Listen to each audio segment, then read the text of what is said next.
I'm Leslie Q. Flores from BSN 19 KT Erickson. For today, we're going to dissect about the pig's kidney and let's discuss about the different parts and the different functions of the kidney. Now, let's locate the different parts and the different functions of the kidney. So today, we are going to dissect a pig's kidney. As you can see, the kidney have a fat attached. This fatty layer is to protect the delicate surface of the kidney's organ. Each kidney is held in place by the connective tissue called the renal fascia and is surrounded by a thick layer of adipose tissue called the perirenal fat, which help to protect it, and a taut fibrous connective tissue and the renal capsule closely develop each kidney and provide support for the soft tissue that is inside. First thing we need to do is let's remove this renal fascia so that we can see the whole kidney, and let's locate the functions and the parts of the kidney.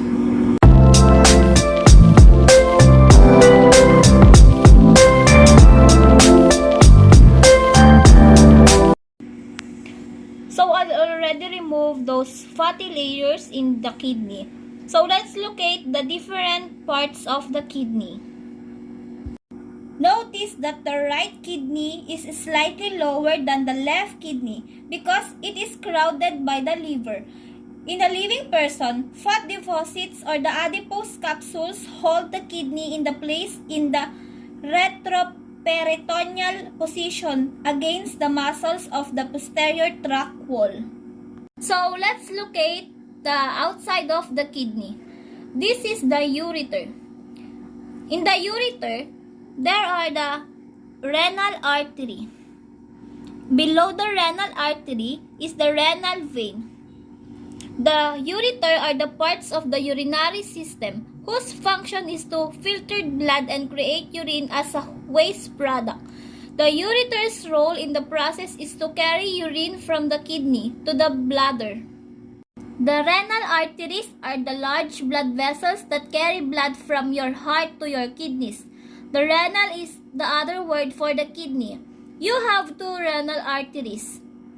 This right renal artery supplies the blood to the right kidney, while the left artery sends blood to the left kidney. The renal veins are blood vessels that return blood to your heart from the kidney. The renal veins are veins that drain the kidney. They connect the kidney to the inferior vena cava. They carry the blood filtered by the kidney.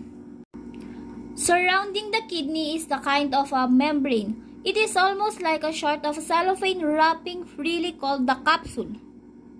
Now, we are going to cut the kidney into two halves from the side so that we can see the inside of the kidney.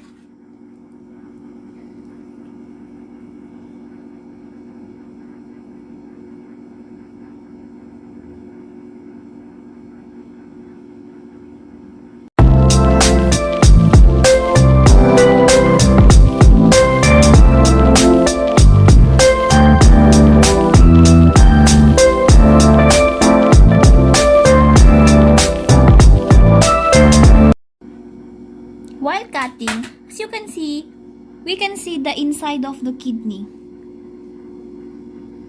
So let's continue to cut to see the inside of the kidney.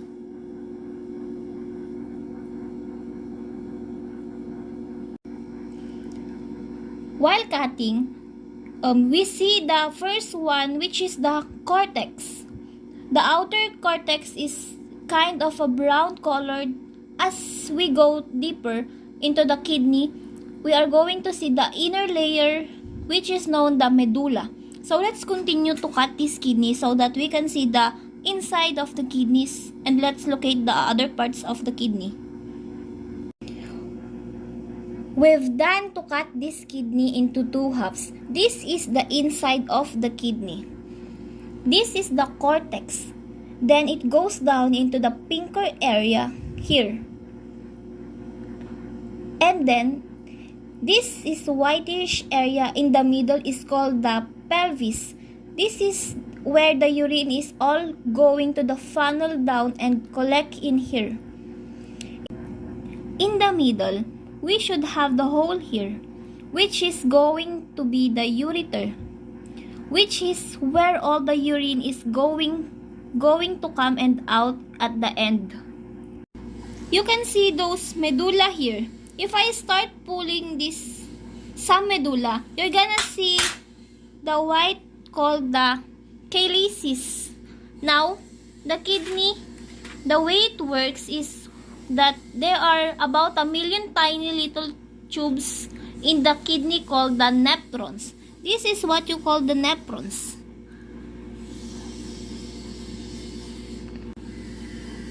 Each nephrons includes a filter that called the glomerulus and the tubules. The nephrons work through a two-step process. A glomerulus filters your blood and the tubules returns needed substances to your blood and removes waste. So the next step is we're going to continue to cut this kidney into half so that we can identify the parts of the kidney.